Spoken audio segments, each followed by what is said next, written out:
So I'm leaving the country. Never been abroad on my own before, so I'm feeling quite anxious about the whole thing. Up until this point, I have very much been distracting myself with all the minutiae of actually sorting out going abroad. It's probably not that much, but I'm not a very organized human being, so it's taken a lot of mental capacity to actually do all that. I hadn't planned on any of this either, so I'd kind of been, living and buying things, not keeping in mind that I might have to move on at some point. So I built huge terrariums. I had a whole big plant collection. I've got, you can see a little bit, these big old paintings behind me. Never really planned on having to store them. I just thought I'd move to another place or job. I quite liked the job I had, so I wasn't really planning on moving on. I was quite comfortable, but I was made redundant, as I think many people are being at the moment. And luckily with that came a little bit of money, which again, unorganized, so I'm terrible at saving, but rather than do the thing that I probably should do and save this money, I have decided to blow it all on leaving the country. And partly why I'm doing that is I get the feeling that I'm in the UK. It's things aren't amazing here right now, especially for finding work, and I'm an artist, as you can see from the paintings that I spoke about. It's that thing of people being artists and going to uni to study that sort of thing, and then they can't find jobs and stuff. And especially for someone who's as unorganized as I am, but in the past there were more jobs, at least in this industry. So I have a really bad phone, that's why that cut out there. But what I was saying was, job prospects, at least to me, don't seem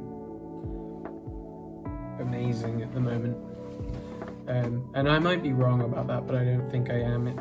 I've been searching for a bit, and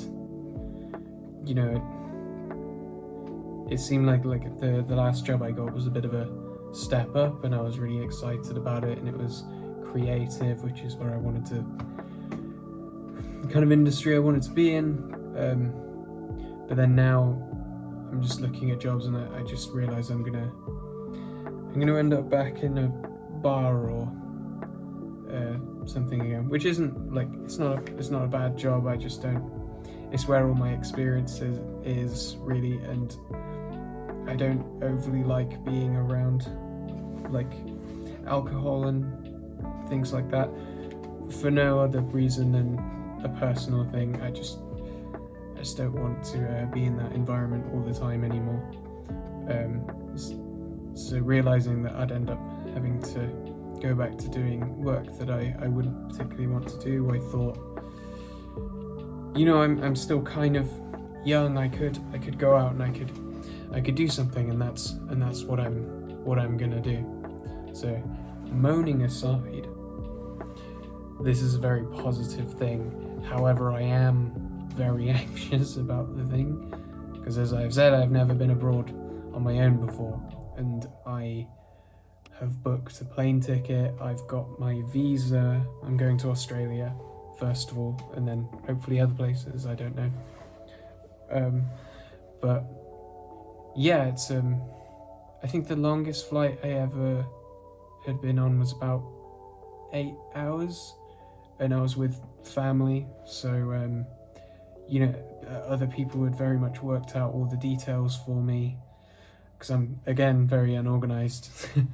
so they knew where we were going, where we were in the airport, and I just kind of followed along behind them. Whereas now it's, I've got to get to the airport, I've booked my ticket, I know that I have to go to the desk, and I think they give me the ticket, and then I go through the other bit, and there's a whole bit, and then they check all my stuff to make sure I'm not doing something illegal, I guess, and then you gotta find the plane, I assume. But I guess I'm gonna find out. It's obvious. I think. Well, it's probably really obvious, and to other people that have flown a lot, been traveling, done these things, it's probably quite obvious how all this stuff works.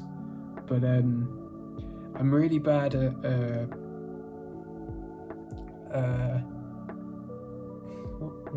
what would I say? Like, kind of details. I'm dyslexic. That's been helpful in some areas of my life, but for things like this,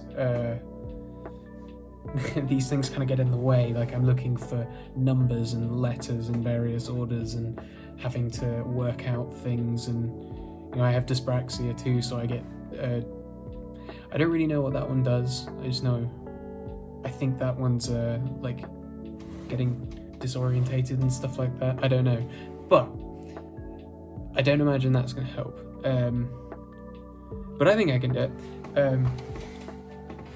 Yeah, it's slowly kicking in, because, as I say, I've been distracting myself with making lists of everything I need, selling my possessions, cancelling my tenancy, and working out how I'm going to do this. And I'm only it's kind of all smoothing over now, and I'm now just in the wait up until the flight, and I go in February, so I'm moving in with my parents for a bit. I've got a little bit of work lined up to kind of get some extra money together, and then I'm flying away, I guess.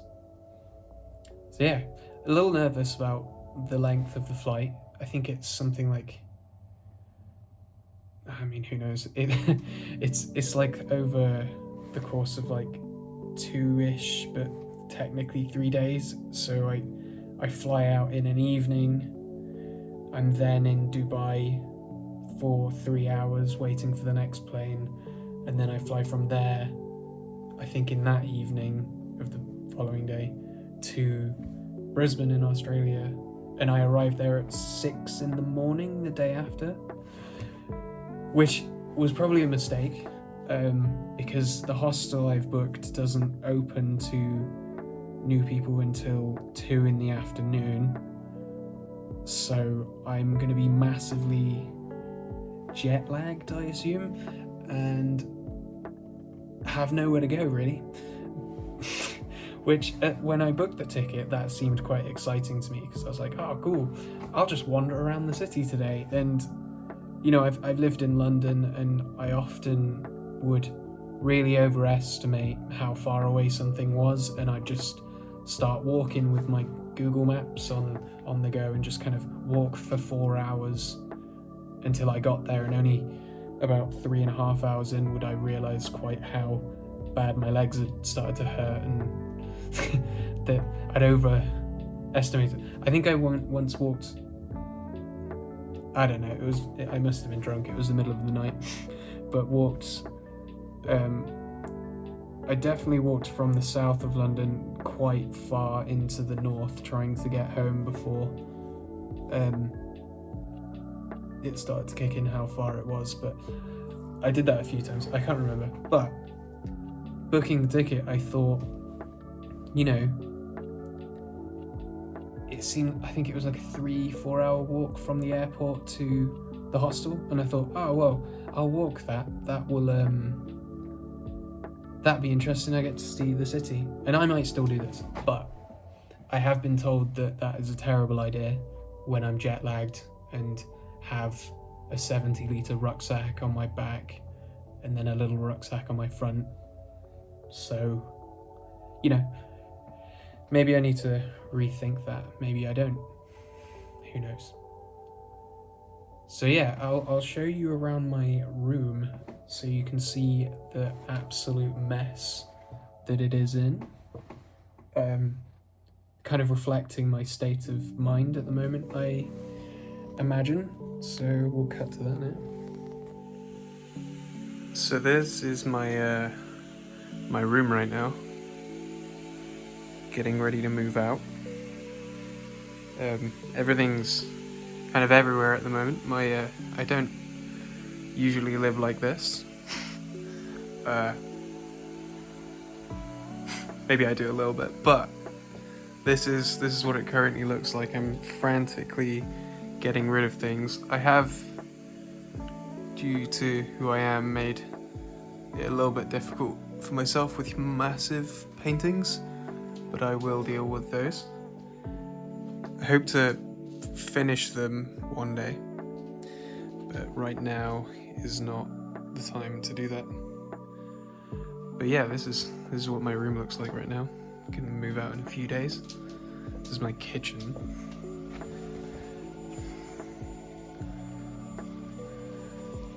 I had tons of plants. These are the ones that are left.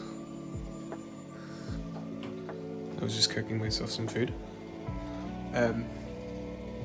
But yeah, these are the plants that I've got left. I'm gonna try and keep some of them. I really like this one. This is the same kind. It was a gift, but they almost killed it, so they gave it back to me. But this is gonna have to be looked after by someone, or I'm just gonna end up giving it away, I think. Lots of plants. One of the little illustration of what it was like living in here is I liked it very much, actually. I put these shelves in, I made it quite homey and nice for myself. There was a big terrarium in here. I had it on these bricks, but I moved that out to prepare it to go. It's through here, actually. This terrarium, big 50-odd litre one. I had a few terrariums, but I've given a bunch away. I've got my big ones left, but yeah, one of the things that, a lot of mold. I've cleaned most of it off, but you can kind of see it. This room gets very damp, especially in the winter. Bathroom, you can see it a lot more. It's like all on the floor. Just kind of, you can see it hiding behind there where it's hard to reach for me to clean. Definitely all over the roof, although I have cleaned it as much as I can with bleach. Around there. Like the paint peeling off and stuff in there. But other than that, like, I did really like this place, but it was pretty much all I could afford living on my own. But yeah, now I don't have a job anymore, and I got a little bit of money, so I thought, why not leave? And that's what I'm doing. I'll talk a little bit more about that, but yeah. This is my room, bunch of paintings all packed up. Bigger ones are still up. Still working out what I'm gonna do. I've gone on here a little bit too much, so yeah. One more look. Ta-da! I think this is about me losing my job. I'm not entirely sure though. Cat seems like a little upset, you know. Big bureaucracy monster. yeah, hopefully one day I'll finish these paintings, but I'm not entirely sure. Just about to sell my bed. It's all wedged up against the door. I'm gonna be sleeping on a futon tonight. That's all I got. It folds out though, obviously. I'm not gonna sleep sitting up. That would be very annoying. But yeah, one of the massive things in my room down, I've folded the remaining bit of bed. You can't see that very well. There you guys. Yeah, so I've like kind of smushed it up together. Feels kind of weird getting rid of my bed. Had that for 3 years in here, so yeah, bed's gone. Bed is gone for the low price of 30 English pounds. It's not a lot, but it is a bed. And it has done me a favour by getting rid of it. I was hoping that the bottoms would go as well, but they are fucking ruined. As I think I've showed you, my flat has a kind of damp in it, and I think I did pretty well in here managing that. I had a big dehumidifier that was on constantly to keep the moisture down, but it's an old building, and it was clearly kind of coming up through the floor, so the wood in the drawers just, it doesn't matter. It got all kinds of fucked up, and so I think most people only wanted the mattress, which is, you know, still useful, that I managed to get rid of that, and it's 20 quid towards food, I guess. So yeah, any bit of cash that I can get at the moment. I've got a couple of other things that are going in the next few days. It's actually worked out pretty perfectly. I was super stressed about this when I first decided I'm going. I had pets I had to rehome. I had lots of plants, like I said. I've got this big teak. It's kind of covered by stuff now, but it's big teak sideboard. Kind of see it there underneath things. But that was a big thing that had to go. You might be able to hear it, but it is a washing machine that I've got to get rid of this evening. And so all of these things were, prior to this point, I'd thought, oh, maybe I'll travel, maybe I'll do something like that. But all of these, big things that I owned were almost like excuses not to do anything and stuff like that. So, but for some reason, when I made this decision, it was kind of a reasonably quick decision, but I'd kind of made up my mind, and that night I couldn't sleep. I was quite excited about the potentials and stuff like that, and so I kind of just started acting on all of these things. And I had to renew my passport, so I just kind of sent off to do that, and that was the first little investment. That was like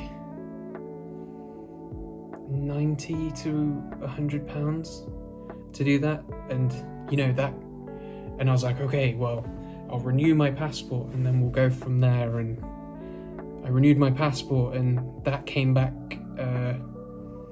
quite quickly, and in that time I'd been and spoken to my brother, who he himself had travelled quite extensively. He's a lot more confident than I am, so he travelled a lot, and he was telling me to just, because originally I was talking about going at the end of next year, and when I went to see him, he was like, why wait? You've got the money now. And I think he was right. It's a good time to go. We're just really getting into the winter of the UK, and it can be, I do like the weather here.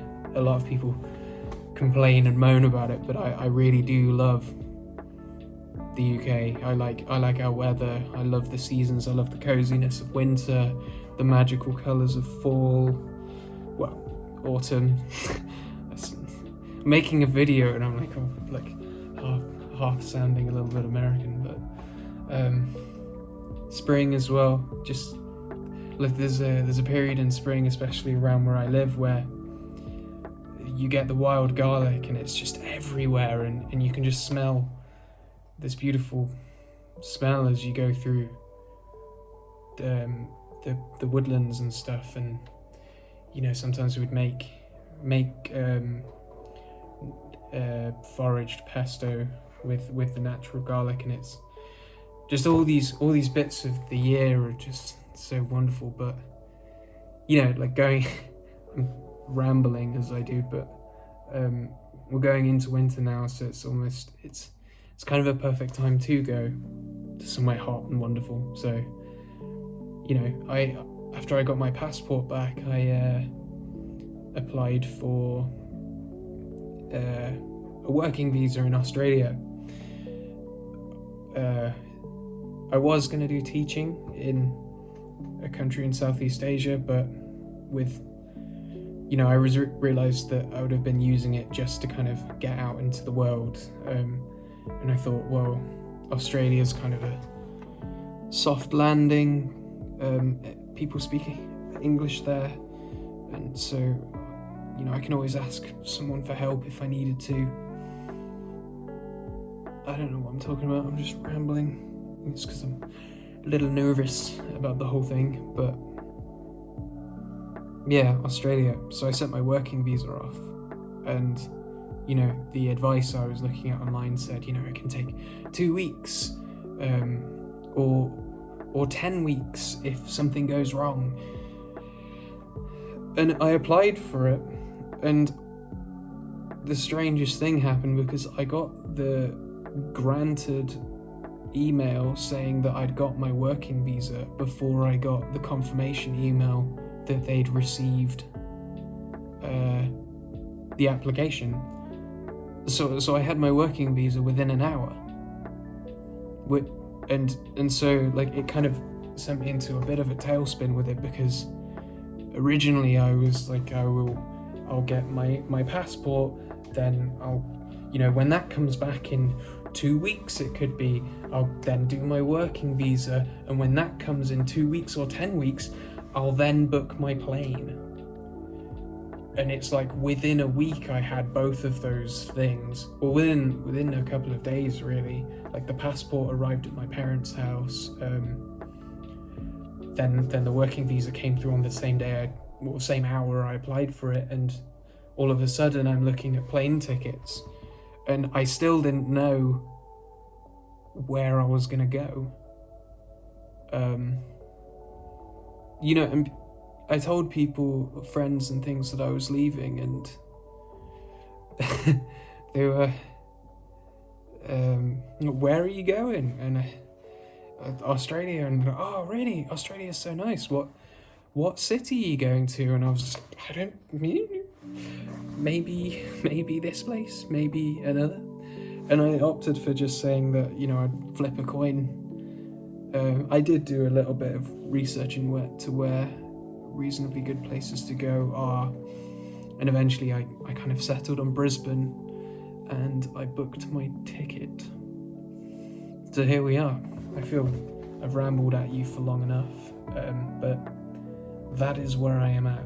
I have booked my plane ticket, booked a hostel for when I get there, and I've never been abroad on my own. Like, important preface, I've been abroad, but I've never been on my own and had to go through airports and deal with anything on my own before. For the record, I am 28. I'm not like super young, and I feel lots of people have done really wild things by the time they get to my age, like traveled Asia and South America, Africa, all these amazing places you can go. And I always felt a little bit, oh, maybe I should have done something, but I kind of just didn't have the nerve, I guess. But here we are. Yeah, I'm going. I'll do another video at some point, probably rambling at you again. I might do some drawing videos as well, but you know, if you like these videos, maybe consider following this little journey I'm going on. I mean, who knows? I mean, I don't really know how to film or edit or any of these things, so I guess we'll find out if I can, but yeah. Join my little journey, I guess. Bye-bye.